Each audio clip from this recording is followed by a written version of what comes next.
ada sedekah mentok, ada orang sudah mentok baru sedekah gitu ya. Ya, jadi saya berikan rumusan Qurannya.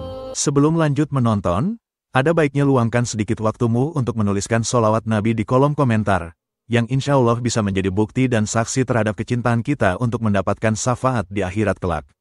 Selawat dan salam selalu dan tetap tercurahkan kepada junjungan kita Nabi besar Muhammad Sallallahu Alaihi Wasallam.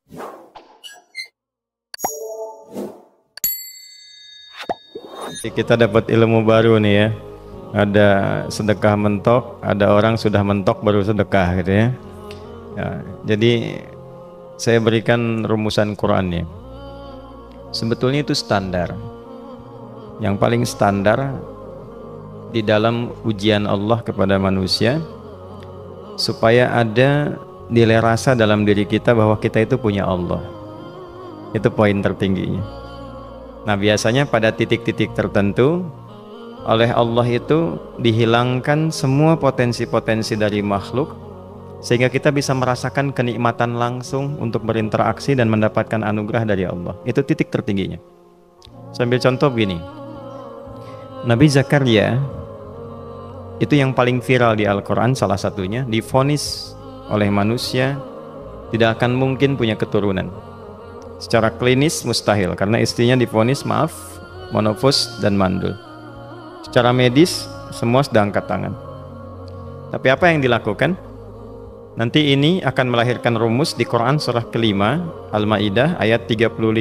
Nanti jadi rumus standar dari apa yang dialami oleh beliau ini.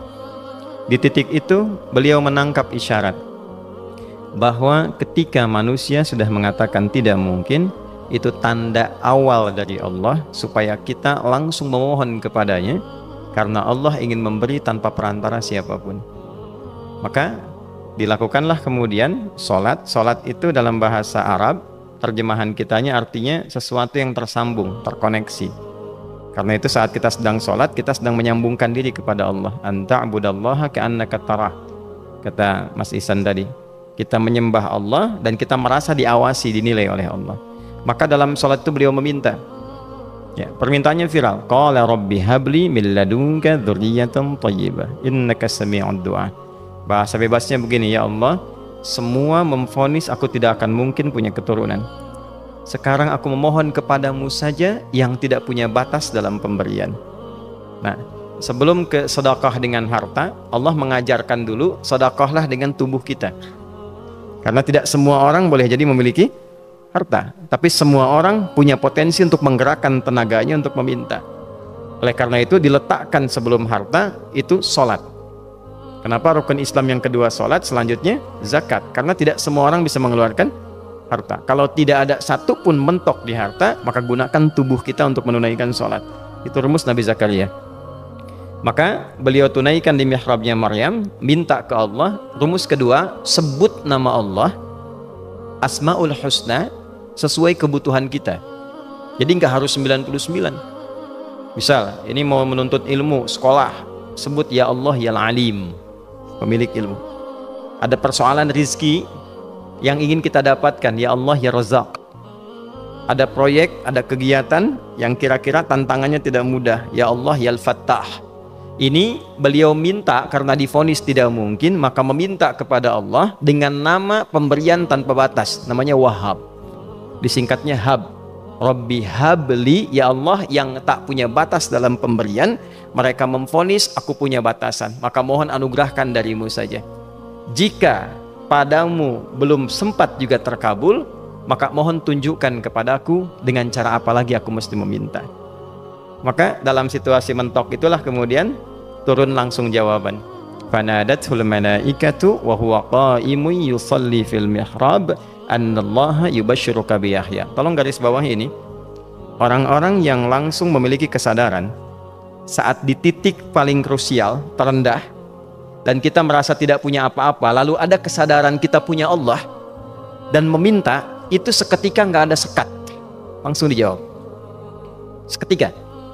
Nah, karena itu biasanya di momen tertentu setiap kita itu pasti mengalami peristiwa itu, apapun bentuknya. Nah itu kalau sudah sampai ke situ itu kode. Jadi di Islam tuh nggak ada pesimis.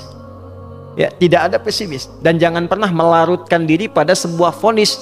Sudah, ini nggak mungkin, nggak akan dikabulkan. Nah, itu jebakan setan. Karena declare pertama iblis ketika melakukan kesalahan itu kalimatnya jelas. Ana khairum minhu khalaqtani min narin wa khalaqtahu ya min tin. Saya lebih hebat, lebih bagus. Allah nggak mungkin, sudah nggak mungkin ada ampunan lagi. Jadi diteruskan kesimpulan ini, karena nggak mungkin katanya diampuni, ya sudah bermaksiat saja. Karena nggak mungkin dikabul, ya sudah pesimis saja. Padahal di titik itu Allah sedang membuka, temukan kata itu, temukan hubungan itu, minta itu tanpa sekat. Maka seketika malaikat turun menyampaikan, doamu dijawab. Itu sedang berdiri, baru selesai doa, belum selesai sholat, belum salam. Turun malaikat mengatakan, Allah kasih kabar, kamu akan punya anak, langsung namanya dari Allah Yahya. Jadi Yahya itu pemberian Allah. Ya, pemberian Allah. Yahya artinya hidup. Yang mustahil menurut manusia, lahir seorang bayi dari rahim perempuan yang divonis menopause dan mandul, kata Allah jadi dan hidup. Nah, rumus itu nanti terus dialami oleh para nabi, puncaknya di era Nabi Muhammad SAW, nanti melahirkan panduan di Quran surah 5 ayat 35. Ya ayyuhalladzina amanu ittaqullaha wabtaghu ilaihil wasilah. Perhatikan kalimatnya dengan detail ya. Hei semua orang yang masih merasa punya iman, tuh iman kita disentuh. Jadi kalau mengalami persoalan di titik nadir terendah, itu yang disoal oleh Allah imannya dulu. Kamu masih punya iman nggak? Orang beriman nggak mungkin pesimis. Orang beriman nggak akan putus asa. Orang beriman nggak akan bunuh diri. Imannya ditanya dulu. Katanya kau beriman, iman kamu di mana? Kalau masih punya iman, kata Allah, ini ujian dari saya supaya kamu nyebut saya. Katanya ingin mendekat, kata Allah kan? Ittaqullah. Nah ini rumusnya.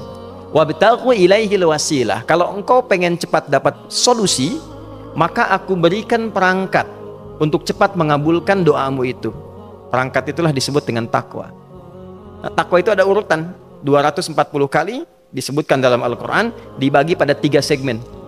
Segmen ibadah ritual, segmen ibadah sosial, satu lagi segmen rumah tangga.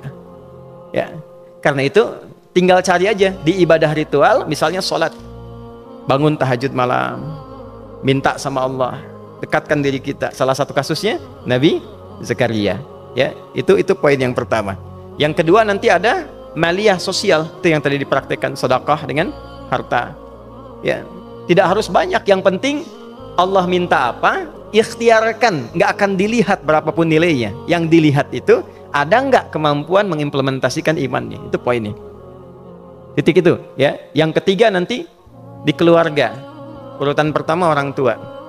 Kata Ibnu Abbas radhiyallahu taala anhuma, tidak ada satupun aku melihat amalan tertinggi yang menarik perhatian Allah untuk memberikan ampunan pada orang tobat atau mengabulkan doa dengan cepat kecuali berbakti pada orang tua. Dan kisahnya viral sekali di Al-Bukhari, 3 orang terjebak dalam gua, kemudian tertutup batu besar karena berteduh hujan, tapi tertutup batu besar. Lalu ketiganya mendorong, tidak pernah bisa mengeluarkan tenaga yang mampu mengeluarkan mereka dari batu itu. Gak bisa gerak. Satu di antara 3 orang ini mengusulkan, sudah, ini tanda dari Allah, jangan gunakan kekuatan kita lagi, kita diminta menggunakan kekuatan yang Allah berikan. Coba kita cari amalan rumus takwa tadi. Satu di antara 3 itu mengatakan, ya Allah, saya punya seorang ibu. Setiap kali saya berangkat kerja, saya akan selalu siapkan hidangan untuk ibu, khusus untuk susu sebelum tidur, itu saya yang minumkan langsung kepada beliau. Itu berlanjut selama hidup saya seperti yang kau ketahui. Satu kali saya pulang dari kantor, dari pekerjaan, ibu saya sudah tertidur, sementara susu belum diminum, dan kami putuskan tidak ada yang berani menyentuh susu dan minuman makanan kecuali ibu terlebih dahulu. Maka saya putuskan memegang nampan susu di samping ibu yang tertidur dan menunggu beliau bangun. Tiba beliau bangun tengah malam, saya berikan susunya tanpa saya katakan saya telah menunggu cukup lama untuk memberikan susu itu. Ibunya nggak dibangunkan, dibiarkan istirahat dengan nyaman. Begitu bangun, diberikan susu tanpa komen sedikit pun. Nggak bilang, mas sebetulnya udah lama tadi nungguin deh. Langsung diberikan. Seketika ibu senang istirahat dan lalu mengatakan pria ini, ya Allah, jika engkau ridha dengan amalku ini, maka mohon bebaskan kami dari kungkungan batu ini. Lalu ketiganya berikhtiar mendorong, yang tadinya tidak punya kekuatan, seketika batu itu menggelinding dan membebaskan 3 orang itu. Nah itu persegi dalil yang sebetulnya jadi pedoman hidup. Dalil itu kan pedoman bahasa Arabnya, pedoman berkehidupan. Kita di Islam itu lengkap.